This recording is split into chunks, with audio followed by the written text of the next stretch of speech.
భారీ పేలుడుతో Delhi దద్దరిల్లింది. High security జోన్లో ఉండే ఎర్రకోట దగ్గర పేలుడు సంభవించింది.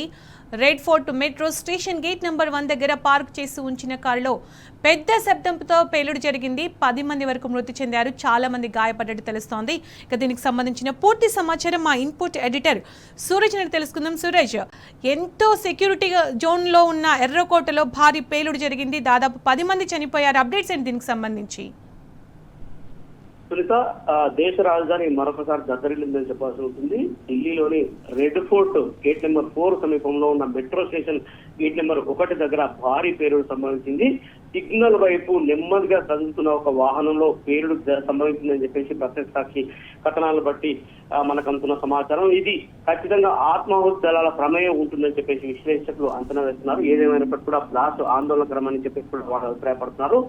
70 మీటర్ల దూరంలోనే గౌరీ శంకర్ ఆలయం ఉండడం, ఇవాళ సోమవారం కావడంతో ఆ ఆలయం టార్గెట్ గా బహుశా ఈ దాడి జరుగుతుందేమో. ఎందుకంటే ఇవాళ పెద్ద ఎత్తున సందర్శకులు అక్కడికి వచ్చే అవకాశం ఉంది.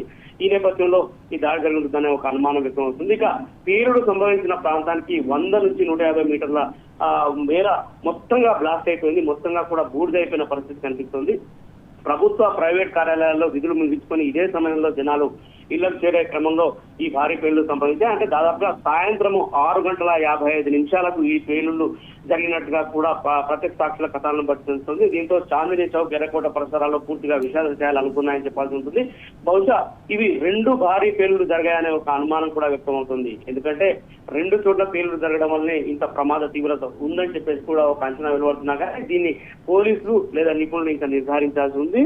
2011లో ఢిల్లీ హైకోర్టు దగ్గర జరిగిన పేలుళ్ల తర్వాత, అంటే దాదాపుగా 14 సంవత్సరాల తర్వాత ఢిల్లీలో మరొకసారి ఈ పేలుళ్లు సంభవించడం ఇప్పుడు సంచలనం కలిగిస్తుందని చెప్పాల్సి ఉంటుంది.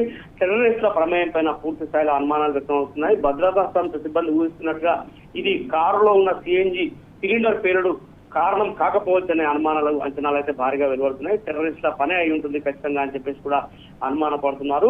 ఖచ్చితంగా ఆ దిశలో దర్యాప్తు కూడా కొనసాగుతుంది. ఇక ఢిల్లీ పోలీసులతో ప్రధాని నరేంద్ర మోడీ మాట్లాడుతున్నారు. అలాగే కేంద్ర హోంశాఖ మంత్రి అమిత్ షా కూడా వాళ్ళతో సంప్రదింపులు జరుపుతున్నారు. ఎప్పటికప్పుడు ఆ ప్రమాద ఘటనకు సంబంధించిన వివరాలు అడిగి తెలుసుకుంటారు. ప్రస్తుత పరిస్థితి ఏంటని కూడా అడిగి తెలుసుకుంటారు. మరోవైపు హోంమంత్రి అమిత్ షా ప్రధానమంత్రి నరేంద్ర మోడీతో కూడా ఎప్పటికప్పుడు టచ్ లో ఉండి పూర్తిగా వివరిస్తున్న పరిస్థితి. సూరజ్, ఈ ఘటనతోని నిజంగానే దేశం అంతా కూడా ఉలిక్కి పడిందని చెప్పొచ్చు. దేశం అంతా కూడా పోలీసులు అలర్ట్ అయ్యారని అనుకోవచ్చా మనం? దేశవ్యాప్తంగా ఒక్కసారిగా ఢిల్లీ దద్దరింపు అలర్ట్ చేసిందని చెప్పాల్సి ఉంటుంది. దేశం అంతా కూడా బీతావ పరిస్థితిలో కూలిపోయిన పరిస్థితి చాలా స్పష్టంగా కనిపిస్తుంది. ఎందుకంటే ఇప్పటికే దేశ వాణిజ్య రాజధాని ముంబైలో హై అలర్ట్ ప్రకటించడం జరిగింది. ఉత్తరప్రదేశ్ లో కూడా అక్కడి ముఖ్యమంత్రి హై అలర్ట్ ప్రకటించారు. పోలీసులంతా కూడా అప్రమత్తంగా ఉండాలని చెప్పేసి ఇప్పటికే ఆదేశాలు స్పష్టంగా జారీ చేయడం జరిగింది. ఇక అయోధ్యలోని రామ్ మందిర్ దగ్గర కూడా పరిసర ప్రాంతాల్లో కూడా భద్రతను పెద్ద ఎత్తున పటిష్టం చేశారు. భద్రతా బలగాలు పూర్తి స్థాయిలో మోహరించిన పరిస్థితి కనిపిస్తుంది. ఇక ఢిల్లీలో ఈ సంఘటన జరిగిన స్థలమంతా కూడా పూర్తిగా బీభత్సంగా మారిన పరిస్థితి కనిపిస్తుంది. భయానక దృశ్యాలంతా కూడా అందరినీ హృదయ విదారకంగా చేస్తున్నాయి, హృదయాలు కలిసివేసే విధంగా చేస్తున్నాయి. ఈ నేపథ్యంలో ఢిల్లీలోని దర్యాగంజ్ నుంచి ఎర్రకోట వరకు వాహనాలు రాకపోకలను పూర్తిగా పోలీసులు నిలిపివేశారు.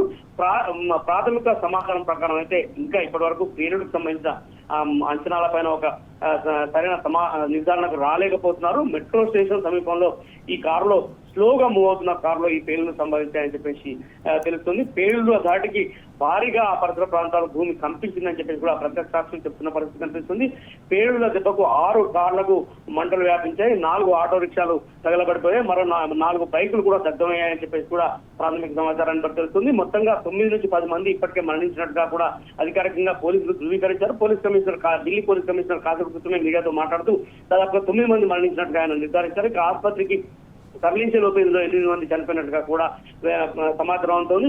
దాదాపుగా 30 మంది గాయపడ్డట్టు తెలుస్తుంది. వీళ్ళలో కూడా మరో 10 మంది పరిస్థితి విషమంగా ఉందని చెప్పేసి కూడా మనకంటున్న ప్రాథమిక సమాచారం తెలుస్తుంది. ఇక అనేక మంది భద్రతా సిబ్బంది సంఘటనా స్థలానికి చేరుకొని సహాయ చర్యలు అయితే ముమ్మరం చేశారు. సంఘటనా స్థలానికి అంబులెన్స్లు 15 ఫైర్ టెండర్లు తరలించి అక్కడ పూర్తిగా పరిస్థితిని కంట్రోల్లోకి తీసుకునే ప్రయత్నాలు అయితే చేస్తున్నారు. క్షతగాత్రులను పక్కనే ఉన్న లోక్ నాయక్ ఆసుపత్రి కూడా తరలించి చికిత్స అందజేస్తున్న పరిస్థితి అయితే కనిపిస్తుంది. పేలుడు జరిగిన పరిసరాల్లో 15 చోట్ల బ్యారికేడ్లు ఏర్పాటు చేసి ట్రాఫిక్ అంతా నిర్వహించిన పరిస్థితి కనిపిస్తుంది. సంఘటనా స్థలానికి సిఆర్పిఎఫ్ బలగాలు చేరుకున్నాయి. ఇతర భద్రతా సిబ్బంది కూడా పెద్ద ఎత్తున అక్కడ మోహరిస్తున్న పరిస్థితి కనిపిస్తుంది. మీడియాతో సహా ఆ పరిసర ప్రాంతాల్లోకి ఎవరిని కూడా పోలీసులు అనుమతించడం లేదు. నేషనల్ సెక్యూరిటీ ఏజెన్సీ కావచ్చు, నేషనల్ సెక్యూరిటీ గార్డ్స్ కావచ్చు, అంతా కూడా సంఘటనా స్థలానికి చేరుకుంటున్నారు. ఇక ఢిల్లీ స్పెషల్ సెల్ టీం కూడా అక్కడ చేరుకుని, క్రూజ్ టీంలు, ఫోరెన్సిక్ నిపుణులు కూడా సంఘటనా స్థలానికి చేరుకుని శాంపిల్స్ సేకరించే ప్రక్రియను ముమ్మరంగా కొనసాగిస్తున్నారు. రెడ్ ఫోర్ట్ దగ్గరకు సీనియర్ కాప్స్ అంతా కూడా చేరుకుని పరిస్థితిని విశ్లేషించే ప్రయత్నాలు చేస్తున్నారు. పోలీసులు ఉన్నతాధికారులు కావచ్చు, ఢిల్లీ పోలీస్ కమిషనర్, అలాగే ఢిల్లీ డీజీపీ కూడా అక్కడికి చేరుకుని పరిస్థితిని విశ్లేషిస్తున్నారు. చాందినీ చౌక్ పరిసర ప్రాంతాలన్నీ మూసుకుపోయాయని చెప్పాల్సి ఉంటుంది. వ్యాపారులు, ప్రత్యక్ష సాక్షుల నుంచి పోలీసులంతా కూడా పెద్ద ఎత్తున వివరాలు సేకరిస్తున్నారు. షాప్ కీపర్స్ అక్కడి నుంచి తరలిస్తున్నారు. పేలుడు దాడికి గాయపడ్డ వాళ్ళను వెంటనే పక్కనే ఉన్న ఆసుపత్రికి కూడా తరలించే ప్రక్రియ ముమ్మరంగా కొనసాగుతున్న పరిస్థితి కనిపిస్తుంది. మొత్తం మీద ఈ సంఘటనతో హై అలర్ట్ పరిస్థితి చోటు చేసుకుంది. మొన్న మధ్యనే స్లీపర్ సెల్స్ కదలికలను కూడా ఢిల్లీ పోలీసులు గుర్తించారు. అలాగే భారీ స్థాయిలో పేలుడు పదార్థాలను గుజరాత్ రవాణా చేసిన క్రమంలో అంటే 2560 కిలోగ్రాముల ఆర్డిఎక్స్ కూడా ఈ మధ్యనే పోలీసులు సీజ్ చేశారు. హర్యానా, గుజరాత్ తో పాటుగా జమ్మూ కాశ్మీర్ లాంటి చోట్ల కూడా కొన్ని టెర్రరిస్ట్ నెట్వర్క్లను కూడా ఇప్పటికే పోలీసులు ఐడెంటిఫై చేశారు. దాదాపుగా 4000 మంది పాకిస్తాన్లతో కూడుకున్న ఒక టెలిగ్రామ్ గ్రూప్ ను కూడా ఇప్పటికే పోలీసులు గుర్తించినట్టుగా మనకంతా సమాచారం బట్టి తెలుస్తుంది. వీటన్నిటి నేపథ్యాన్ని పరిశీలిస్తే కనుక ఇది సిఎన్జి మామూలు పేలుడు కాదు, భారీ పేలుడు. దీంట్లో ఖచ్చితంగా ఆర్డిఎక్స్ లాంటి భారీ పేలుడు పదార్థాన్ని వాడి ఉంటారు. ఇది టెర్రరిస్ట్ అటాక్, ప్రధానంగా ఫిదాయిల్ అటాక్. అంటే ఫిదాయిల్ అంటే ఆత్మాహుతి దళాలు చేసిన దాడిగా కూడా ఇప్పటికి ప్రాథమికంగా అంటున్న అంచనాలను బట్టి తెలుస్తుంది Sunitha. Right Suresh, thank you. Thanks for the updates.